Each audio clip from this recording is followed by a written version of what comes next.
Assalamualaikum warahmatullahi wabarakatuh.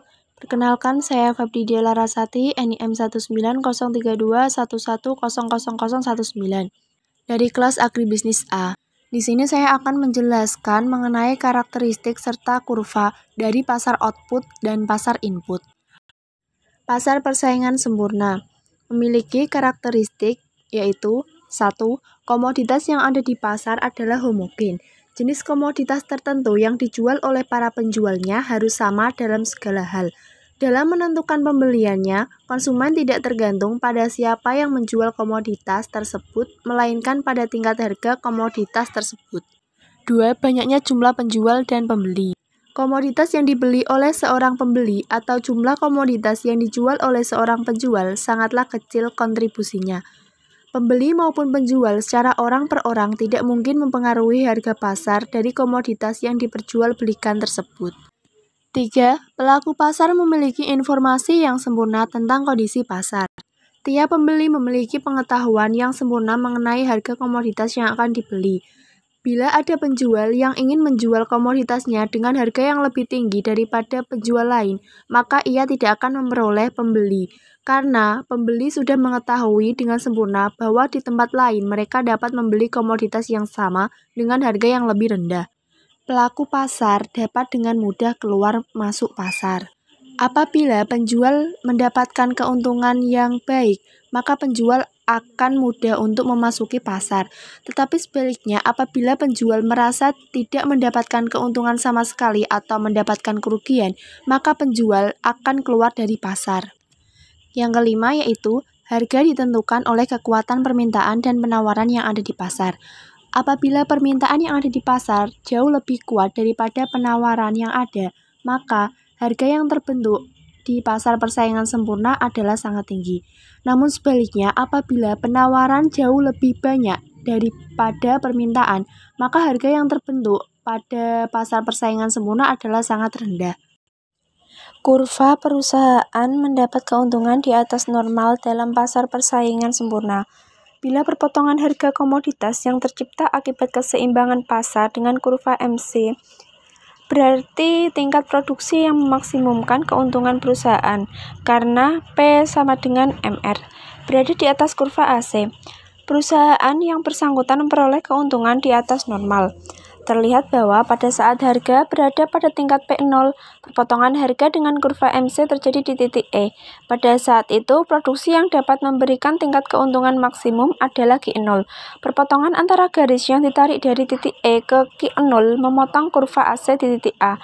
Bila ditarik garis sejajar dengan sumbu jumlah komoditas ke sumbu harga dan biaya, maka diketahui bahwa biaya per unit untuk memproduksi komoditas tersebut adalah B.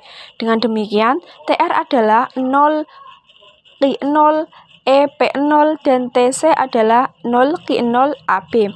Karena luas kotak TR lebih besar daripada kotak TC, berarti perusahaan memperoleh keuntungan sebesar B, A, E, P0 untuk tingkat produksi Q0. Sepanjang keuntungan perusahaan adalah positif, dikatakan perusahaan memperoleh keuntungan di atas normal. Pasar monopoli. Pasar monopoli memiliki karakteristik yaitu 1. Pasar monopoli adalah industri yang terdiri dari suatu perusahaan. Dengan demikian, komoditas yang dihasilkannya tidak dapat dibeli dari pihak lain. Konsumen yang membutuhkan komoditas tersebut harus membeli dari si monopolis. 2. Tidak mempunyai komoditas pengganti yang mirip. Komoditas yang dihasilkan perusahaan monopoli tidak dapat digantikan oleh komoditas yang ada dalam pasar. Aliran listrik adalah contoh dari komoditas yang tidak mempunyai komoditas pengganti yang mirip. Suatu komoditas dikatakan sebagai pengganti yang mirip dari komoditas lainnya jika memenuhi syarat-syarat berikut, yaitu memiliki karakteristik yang mirip, dapat dipakai untuk kegunaan yang sama, serta dijual di pasar dalam wilayah geografis yang sama. 3. Tidak dimungkinkannya perusahaan-perusahaan lain masuk industri karena adanya hambatan yang bersifat legal, undang-undang, teknologi, dan sebagainya. Semakin menipisnya hambatan masuk, akan ada perusahaan pesaing yang memasuki industri. Bila perusahaan baru yang masuk ke industri tersebut sedikit, struktur pasar akan berubah menjadi oligopoli. Tetapi bila pendatang barunya banyak, maka struktur pasar akan berubah menjadi monopolistik atau bahkan mendekati struktur pasar persaingan sempurna. 4. Perusahaan monopoli merupakan satu-satunya perusahaan di pasar yang menentukan harga. Perusahaan monopoli disebut sebagai penentu harga atau price setter. Dengan mengendalikan produksi dan jumlah komoditas yang ditawarkan, perusahaan monopoli dapat menentukan harga pada tingkat yang dikehendakinya. 5. Promosi iklan kurang diperlukan karena perusahaan monopoli adalah satu-satunya perusahaan dalam industri. Ketiadaan saingan menyebabkan semua pembeli yang memerlukan komoditas yang diproduksinya terpaksa membeli dari perusahaan monopoli tersebut. Kurva keuntungan pasar monopoli. Untuk kurva permintaan pada pasar monopoli memiliki slope yaitu negatif. Untuk kurva MR juga memiliki slope negatif, tetapi lebih besar 2 kali daripada kurva permintaan. Keuntungan maksimal akan tercapai apabila MR sama dengan MC. Apabila MR berpotongan di titik MC, maka seorang monopoli akan menghasilkan jumlah output sebesar Q1 dengan harga jual yaitu P1. Dalam kurva tersebut, penerimaan atau pendapatan dari seorang monopoli yaitu sebesar 0 Q1 C P1. Apabila ingin menghasilkan jumlah barang sebanyak Q1, maka biaya yang harus dikeluarkan adalah 0 P2 persatuannya. Sehingga total biaya yang harus dikeluarkan oleh produsen adalah 0 Q1 B P2. Produsen akan mendapatkan keuntungan sebesar P2 B C P1. Pasar monopolistik. Pasar monopolistik memiliki karakteristik yaitu 1.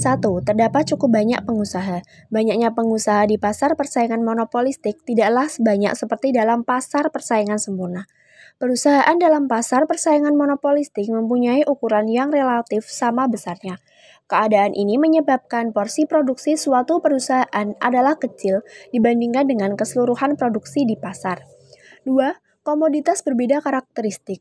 Dalam pasar persaingan sempurna, produksi berbagai perusahaan adalah serupa, sehingga sulit untuk membedakan komoditas mana yang dihasilkan oleh masing-masing perusahaan. Komoditas dalam pasar persaingan monopolistik berbeda karakteristiknya.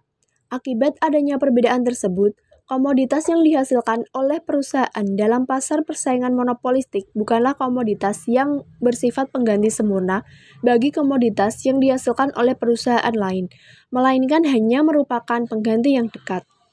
3. Perusahaan memiliki sedikit kekuasaan mempengaruhi harga. Kekuasaan mempengaruhi harga oleh perusahaan monopolistik diperoleh dari sifat komoditas yang dihasilkannya, yang berbeda karakteristik.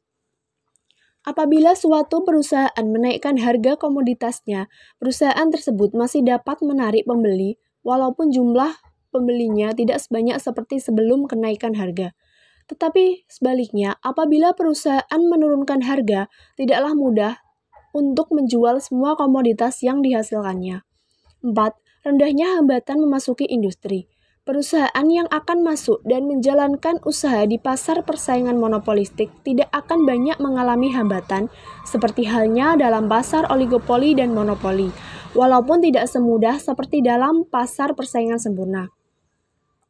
Perusahaan baru pada dasarnya harus berusaha menghasilkan komoditas yang lebih menarik daripada komoditas pesaing yang sudah terlebih dahulu berkiprah di pasar, serta harus mampu meyakinkan konsumen akan keunggulan mutu komoditas yang dihasilkannya. 5. Persaingan promosi, penjualan sangat aktif. Harga bukanlah penentu utama besarnya pangsa pasar suatu market atau suatu perusahaan. Adanya diferensiasi komoditas memungkinkan suatu perusahaan menjual komoditasnya dengan harga yang relatif tinggi. Suatu perusahaan lain mungkin harganya relatif rendah, tetapi tidak banyak menarik pelanggan. Untuk mempengaruhi cita rasa para pembeli, para pengusaha melakukan persaingan bukan harga. Kurva keuntungan pasar monopolistik. Untuk kurva pasar monopolistik hampir sama dengan kurva monopoli. Tetapi pada kurva monopolistik, kurva permintaannya lebih elastis daripada di pasar monopoli. Untuk lereng kurva permintaannya juga lebih landai jika dibandingkan dengan kurva di pasar monopoli. Seorang produsen akan memperoleh keuntungan apabila MC sama dengan MR. Jika MC dan MR bertemu di titik E, maka akan menghasilkan jumlah barang sebesar Q bintang dengan harga sebesar P bintang. Biaya yang harus dikeluarkan yaitu sebesar OC per satuan dengan jumlah produk sebanyak Q bintang. Sehingga total biaya yang harus dikeluarkan adalah 0 Q bintang BC. Dan produsen akan mendapatkan keuntungan sebesar C, B, A, P bintang. Pasar oligopoli. Karakteristik yang dimiliki oleh pasar oligopoli adalah 1. Menghasilkan komoditas standar atau komoditas berbeda corak. Perusahaan dalam pasar oligopoli menghasilkan komoditas standar. Banyak pula pasar oligopoli yang terdiri dari perusahaan-perusahaan yang menghasilkan komoditas berbeda corak. Pada perusahaan-perusahaan yang menghasilkan komoditas berbeda corak, komoditas yang dihasilkannya pada umumnya adalah komoditas akhir. Yang kedua yaitu kekuasaan menentukan harga ada kalanya lemah dan ada kalanya sangat tangguh. Tanpa adanya kerjasama di antara perusahaan-perusahaan yang beroperasi di pasar, kekuasaan menentukan harga menjadi lebih terbatas. Saat suatu perusahaan menurunkan harga dalam waktu yang singkat, perusahaan tersebut akan menarik banyak pembeli dari perusahaan-perusahaan lainnya. Tetapi, bila perusahaan dalam pasar oligopoli bekerja sama dalam menentukan harga, maka harga dapat distabilkan pada tingkat yang mereka kehendaki. Pada kondisi ini, kekuasaan mereka untuk menentukan harga adalah sangat kuat. Yang terakhir yaitu, perusahaan oligopoli perlu melakukan promosi iklan yang insentif, terutama bila perusahaan oligopoli tersebut menghasilkan komoditas yang berbeda karakteristik. Promosi melalui iklan tersebut ditujukan untuk menarik pembeli baru dan mempertahankan pembeli lama. Kurva pemaksimuman keuntungan perusahaan dalam pasar oligopoli. Pada mulanya, marginal cost adalah MC0. Untuk memaksimumkan keuntungan MC0 harus sama dengan MR. Keuntungan dicapai bila harga adalah P0 dan jumlah produksi adalah G0. Misalkan biaya produksi mengalami kenaikan sehingga menyebabkan kurva marginal cost-nya menjadi MC2. Keuntungan maksimum masih akan tetap dicapai oleh perusahaan itu pada harga P0 dan jumlah komoditas yang diproduksi adalah G0. Hanya setelah kurva marginal cost berada di atas MC2, keseimbangan untuk memaksimumkan keuntungan akan mengalami perubahan. Selama penurunan biaya produksi tidak menyebabkan kurva marginal cost berada di bawah MC1, keseimbangan pemaksimuman keuntungan yang dinyatakan sebelumnya tidak akan mengalami perubahan. Dengan demikian, selama kurva marginal cost memotong MR di antara titik B1 dan B2, harga dan jumlah produksi perusahaan oligopoli tidak akan mengalami perubahan. Berdasarkan kepada analisis tersebut, dapat disimpulkan bahwa dalam pasar oligopoli di mana perusahaan tidak melakukan persepakatan di antara mereka, tingkat harga adalah bersifat rigid atau sulit mengalami perubahan, cenderung untuk tetap berada pada tingkat harga yang telah ditetapkan pada permulaannya. Pasar tenaga kerja persaingan sempurna. Dalam pasar tenaga kerja persaingan sempurna, terdapat banyak sekali perusahaan. Oleh karena itu, para tenaga kerja dapat menawarkan jasanya secara perseorangan pada perusahaan yang diinginkan. Pada pasar ini, setiap tenaga kerja bertindak demi kepentingan masing-masing dan tidak mendirikan perserikatan seperti serikat pekerja demi mewakili kepentingan bersama. Pasar ini berlaku pula hukum permintaan dan hukum penawaran seperti pada pasar barang dan jasa. Berarti semakin tinggi upah tenaga kerja, semakin sedikit permintaan terhadap tenaga kerja. Sebaliknya, semakin rendah upah tenaga kerja, semakin banyak permintaan terhadap tenaga kerja. Hal ini demikian berlaku pula pada penawaran, yaitu semakin tinggi upah tenaga kerja, semakin banyak penawaran tenaga kerja. Tetapi sebaliknya, semakin rendah upah tenaga kerja, semakin sedikit penawaran tenaga kerja. Permintaan input perusahaan persaingan sempurna. Awalnya diasumsikan sebuah perusahaan menggunakan satu input variabel yaitu tenaga kerja dalam kegiatan produksinya. Dalam hal ini terdapat dua hal yang harus diperhatikan oleh perusahaan. Pertama adalah tambahan biaya yang harus dikeluarkan oleh perusahaan karena menambah penggunaan tenaga kerja. Kedua adalah tambahan penerimaan yang diperoleh dari tambahan pemakaian tenaga kerja. Penambahan pemakaian tenaga kerja akan menambah jumlah output yang dapat dihasilkan perusahaan. Jika output ini terjual, tentunya penerimaan perusahaan juga akan meningkat. Pada saat perusahaan melakukan kegiatan produksi, berlakulah hukum tambahan hasil yang semakin menurun. Hal ini ditunjukkan oleh kurva marginal produk tenaga kerja atau MPL yang menurun. Faktor utama yang menunjukkan kurva permintaan input perusahaan adalah nilai MPL. Kurva MPL menunjukkan bahwa jika perusahaan menggunakan 15 tenaga kerja per hari, tambahan output yang dihasilkan oleh tenaga kerja atau MPL adalah 4 unit. Jika tenaga kerja ditambah menjadi 20 orang, maka MPL adalah sebesar 3 unit. Terlihat bahwa penambahan tenaga kerja membuat MPL semakin rendah. Pada saat perusahaan menggunakan 15 tenaga kerja, tambahan outputnya adalah 4. Jika harga per unit outputnya adalah 1.000, tambahan penerimaan perusahaan adalah 4.000, yaitu sebesar tambahan output dikalikan harga per unit output. Jadi tambahan penerimaan perusahaan karena menambah pemakaian satu orang tenaga kerja adalah MPL dikali P. Nilai MPL dikali P disebut marginal value product of labor. Dengan cara yang sama akan diperoleh pada pemakaian tenaga kerja 20 orang MVPL yaitu 3.000, dan pada pemakaian 25 orang MVPL adalah 2.000.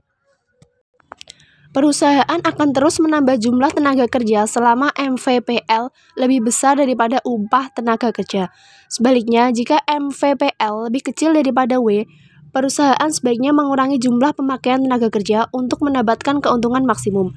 Keuntungan maksimum akan tercapai jika MVPL sama dengan upah tenaga kerja atau W. Pasar tenaga kerja monopoli. Pada pasar tenaga kerja monopoli ini berbeda dengan pasar tenaga kerja persaingan sempurna. Pasar ini, seluruh tenaga kerja bersatu, menyatukan kekuatan dan kepentingan dengan bergabung dalam serikat pekerja atau serikat buruh.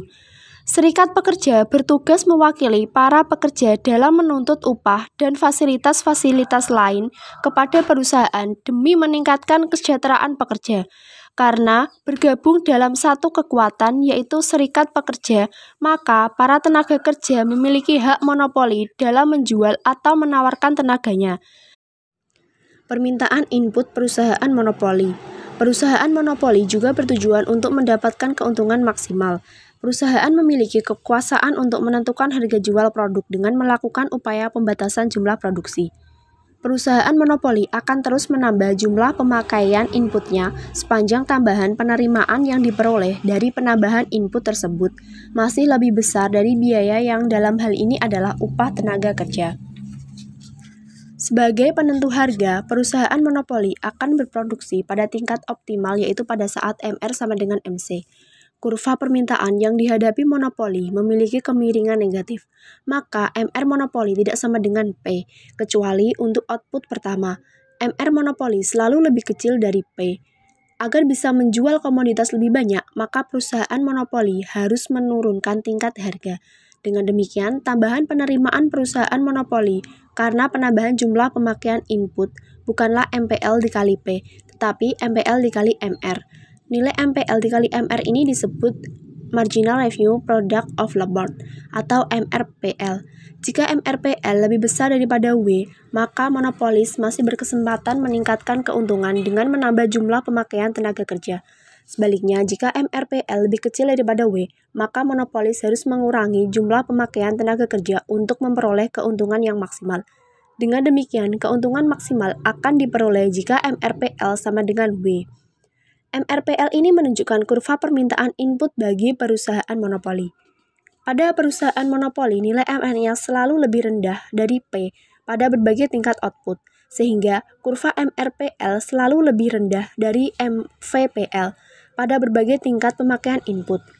Pada kurva tersebut ditunjukkan bahwa jika upah tenaga kerja sebesar 3.000, maka perusahaan monopoli akan menggunakan tenaga kerja sebesar L1 pada saat MRPL sama dengan W. Sedangkan perusahaan bersaing sempurna akan menggunakan tenaga kerja sebanyak L2 pada saat MVPL sama dengan W.